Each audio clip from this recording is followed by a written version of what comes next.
Turkmenistan is one of the least understood countries in Asia. It sits in Central Asia, between the Caspian Sea and the deserts that stretch toward Afghanistan, Iran, Uzbekistan, and Kazakhstan. On a map, it looks like a bridge between regions, the Turkic world to the north, the Persian world to the south, and the ancient trade routes that once connected China, the Middle East, and Europe. Yet in modern global politics, Turkmenistan is often described as isolated, secretive, and difficult to read. It has a population of over 7 million, making it the least populous of the Central Asian republics, and much of its territory is sparsely inhabited. But beneath its desert surface lies enormous strategic value, some of the largest natural gas reserves on Earth. Geography shapes nearly everything about Turkmenistan. The country is landlocked, but it does have a western coastline along the Caspian Sea, a huge inland body of water that functions like a maritime frontier for energy and trade. To the north are Kazakhstan and Uzbekistan, to the southeast is Afghanistan, and to the south and southwest is Iran. This position has made Turkmenistan both connected and exposed. It lies close to major civilizations and conflict zones, but its desert interior has also encouraged separation. The Karakum Desert covers most of the country, creating a harsh environment where water, settlement, agriculture, and transport have always required careful planning. In a place like this, cities and trade routes grew around oases, rivers, and strategic crossing points. Long before Turkmenistan became a modern state, its territory was part of the great movement of people, goods, and ideas across Eurasia. The most famous symbol of that past is Merv, one of the oldest oasis cities in Central Asia. At its height, Merv was not a remote outpost, it was one of the great cities of the Islamic world and, for a time, among the largest cities anywhere.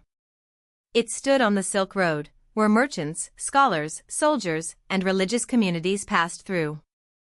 The city's importance came from water and location. In a desert region, an oasis could become a center of power, and Merv became a place where empires met, traded, fought, and left their marks. Turkmenistan's history is not simply the history of one empire or one people. Its land served as a thoroughfare for many powers and cultures. Persian, Turkic, Islamic, Mongol, and Russian influences all touched the region in different ways. The Turkmen people are part of the broader Turkic world, and today Turkmenistan is counted as one of the independent Turkic states. But identity in this region developed through layers: tribal traditions, nomadic heritage, Islamic culture, imperial administration, and later Soviet nationality policy. This layered past helps explain why modern Turkmenistan is both culturally connected to neighboring societies and politically distinct from them. Its present-day borders are modern, but the human story inside them is much older. The Russian Empire expanded into the region in the 19th century, and Turkmenistan was annexed in 1881 after violent conquest. This brought the area deeper into the imperial system centered in Moscow and St. Petersburg. Railways, military posts, and administrative structures changed the balance of power across Central Asia. After the Russian Revolution, the region did not simply accept Bolshevik control. Turkmenistan figured prominently in anti-Bolshevik resistance, part of a wider struggle in Central Asia over whether the new Soviet government would dominate the region. Eventually, Soviet authority prevailed. In 1925, the Turkmen Soviet Socialist Republic was created, making Turkmenistan a constituent republic of the Soviet Union rather than an independent state. Soviet rule transformed Turkmenistan in deep and lasting ways. Moscow promoted new borders, centralized planning, Soviet-style education, industrial development, and agricultural projects. The Soviet system also shaped national identity by defining the Turkmen Republic as a formal political unit within the USSR. That meant Turkmenistan had its own institutions on paper, but real power remained inside the Communist Party and the Soviet state. The economy became tied to broader Soviet priorities, including cotton cultivation, infrastructure, and resource extraction.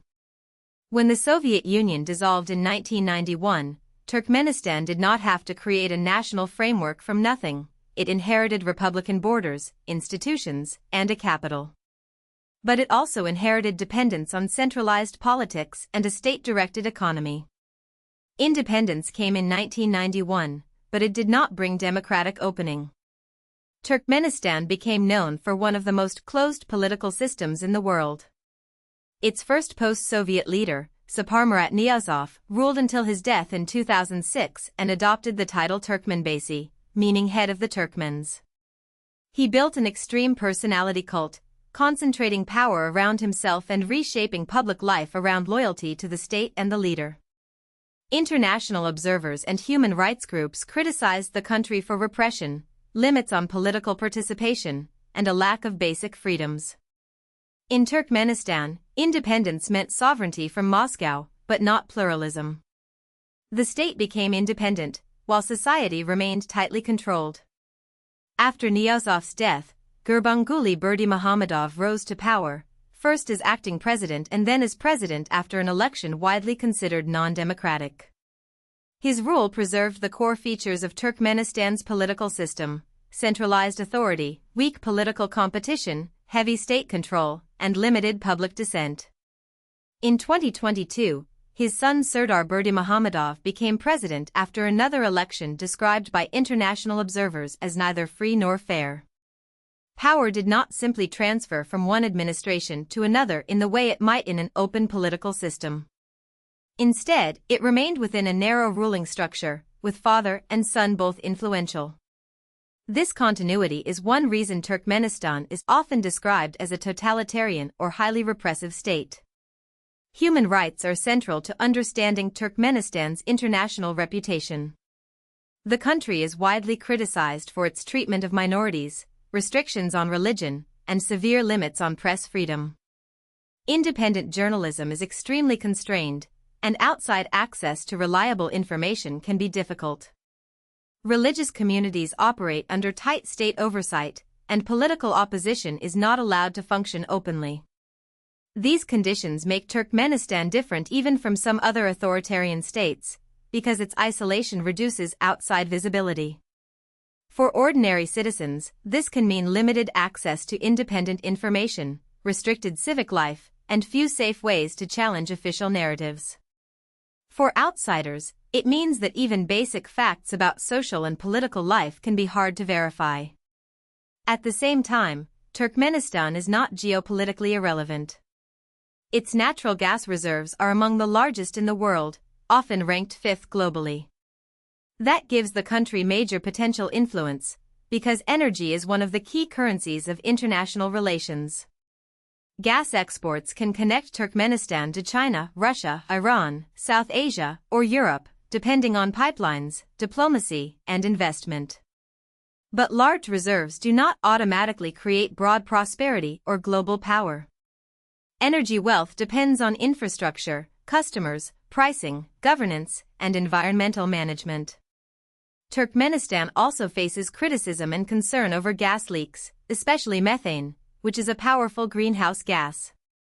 So the same resource that gives the country strategic importance also brings environmental and political scrutiny. The capital, Ashgabat, reflects the contradictions of modern Turkmenistan. It is the largest city and the political center, known internationally for grand architecture, wide avenues, and monumental state buildings. These images project order, wealth, and national prestige. But they also raise questions about priorities in a country where information is restricted and the economy is heavily shaped by state power. Ashgabat is more than a city, it is a stage for the government's vision of Turkmen identity and authority. Like many capitals built or redesigned by powerful states, it communicates a message: permanence, discipline, and control. Yet outside the polished image, the country remains defined by desert geography, rural communities, and limited openness. Turkmenistan's foreign policy is often described through the idea of neutrality.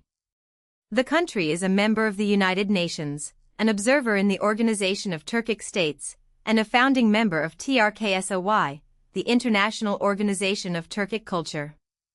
These memberships show that Turkmenistan is not completely disconnected from the world. It participates in cultural and diplomatic networks, especially those tied to Turkic identity. But it also avoids many deeper alliances and often keeps political distance from regional conflicts. This approach helps the government preserve autonomy and limit external pressure. In practice, Turkmenistan balances connection and isolation. It sells energy, maintains diplomatic ties, and invokes shared culture, while keeping its domestic system tightly sealed. Turkmenistan is a country of striking contrasts. It is sparsely populated but rich in resources, historically connected but politically isolated, culturally rooted in ancient trade routes but governed by a highly controlled modern state. Its desert geography made water and oases precious. Its Silk Road past made cities like Merv globally significant. Its Soviet experience shaped the state it inherited in 1991. And its gas reserves ensure that outside powers still pay attention, even when the country limits access and information. To understand Turkmenistan is to look beyond a single label. It is not just a desert, not just a dictatorship, and not just an energy supplier. It is a central piece of Central Asia's past, present, and future.